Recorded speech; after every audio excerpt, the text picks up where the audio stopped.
Olá pessoal, tudo bem? Quem fala aqui é o professor Gleibe, falando da JusExpert, jusexpert.com, sem dúvida nenhuma a maior e a melhor escola de perícia do Brasil.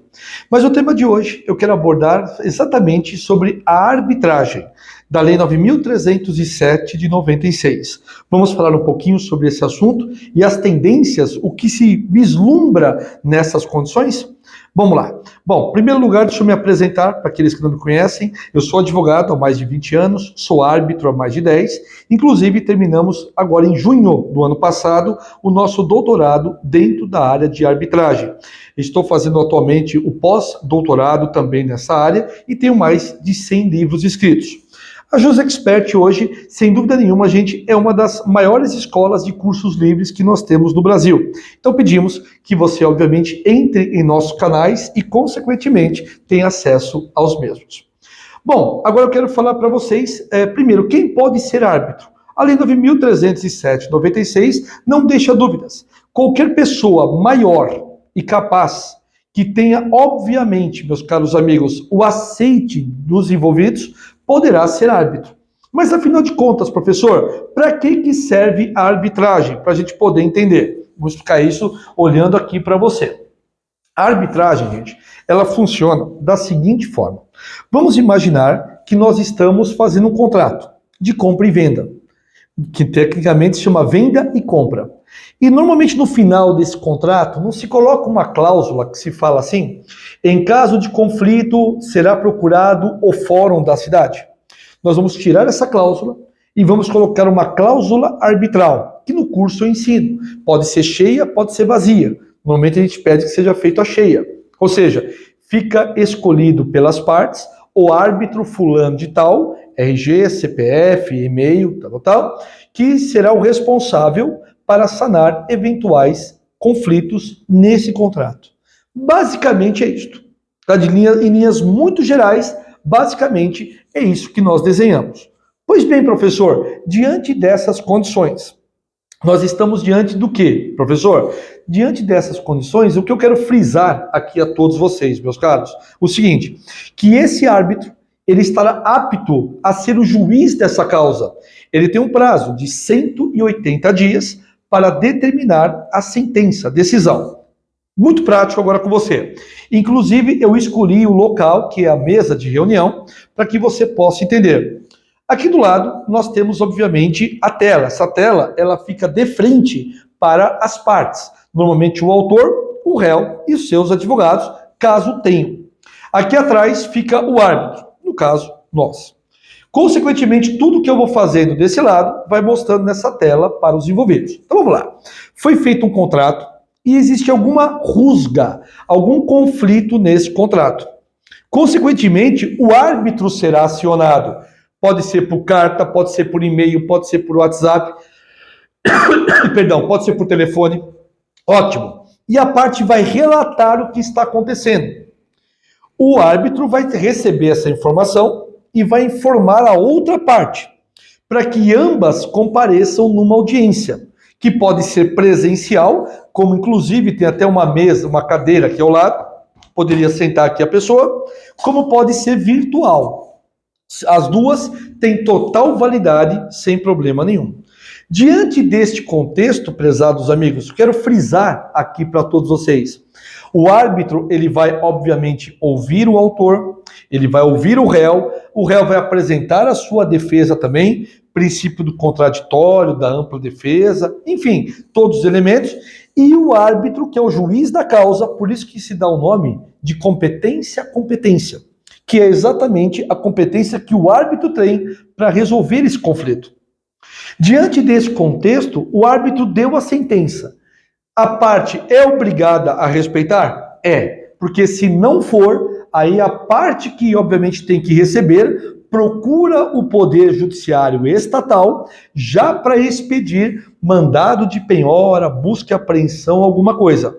Ah, Gleibe, então compensa ir diretamente para o Poder Judiciário. Não, cara pálida, não. Presta atenção. Aqui na arbitragem, você já tem um título executivo extrajudicial, porque isso aqui é fora da justiça. E se não respeitado, aí sim procura-se o Poder Judiciário, mas não para ter toda aquela demora do Judiciário, mas para que ele aplique aquilo que foi determinado aqui na arbitragem. Então isso, em linhas muito gerais, é a arbitragem. Quais são as novas tendências? Eu que estudo muito sobre arbitragem, pessoal, em revistas especializadas, não apenas aqui no Brasil, mas em revistas também extraterrestres, né? Ou seja, estrangeiras. O primeiro objetivo é esse. As partes, as empresas, os envolvidos já estão conseguindo ter a consciência de que elas podem fazer o procedimento da arbitragem antes mesmo de vir para a arbitragem. Em outras palavras, quando eu vou fazer um contrato em que eu não tenho atrito nenhum com a outra parte, vamos lá, eu estou aqui e vou fazer um contrato com fulano de tal que está aqui na minha frente. Pode surgir um conflito no futuro, falta de pagamento, não entrega de um produto ou serviço, e consequentemente nós já determinamos quais serão as regras em caso de conflito, se ele ou eu descumprimos. E aí quando chega na arbitragem, já sabe exatamente o prazo e o que nós temos que fazer para poder resolver esse conflito. Então a primeira tendência é o que eu chamo na nossa tese de doutorado do que? De contrato-procedimento. Em que as partes... Não é nada novo isso, pessoal. É apenas um nome bonitinho que eu resolvi dar. Mas isso é o princípio da autonomia da vontade. Em que as partes determinam o rito, o procedimento que será adotado nesta relação entre árbitros. Pois bem, professor, essa é uma primeira tendência. A tendência número 2 é começar a desabrochar isso para a área trabalhista. Porque até então, muito se discutia, tinha muito conflito, se a arbitragem se aplicava ao direito do trabalho. Aí veio a grande sacada. Veio a reforma trabalhista 2017 e é totalmente cabível para hipersuficientes. Perfeito. Já era cabível para relações, o que, gente? Coletivas. Tudo bem? Agora, discute-se muito se é cabível para relações individuais de trabalho. Então a tendência que nós encontramos, primeiro, é a divulgação desta seara, como nós realizamos aqui a arbitragem, para que você também conheça disso e evite o Poder Judiciário. E a arbitragem, ela não está, pessoal, concorrendo com o Poder Judiciário. A arbitragem é o famoso sistema multiportas, já criado em 2010 pela Resolução 125 do CNJ. O que seria esta resolução sistema multiportas? São várias condições ou situações para que possa resolver o conflito e não dependa apenas do Poder Judiciário. Então, ou seja, a arbitragem ela vem paralelamente ao Judiciário para que as duas sigam e as partes escolhem se quer ir para o Judiciário ou se quer ficar na arbitragem. Professor, então praticamente é muito mais rápido, muito mais barato, o estresse é muito menor e, consequentemente, resolve o conflito de forma mais serena. Sem dúvida nenhuma, pessoal. Da experiência que eu tenho como árbitro, isso eu posso assegurar a cada um de vocês, e sou árbitro há mais de 10 anos. Eu posso assegurar a todos vocês, as partes saem daqui já o quê? Equilibradas.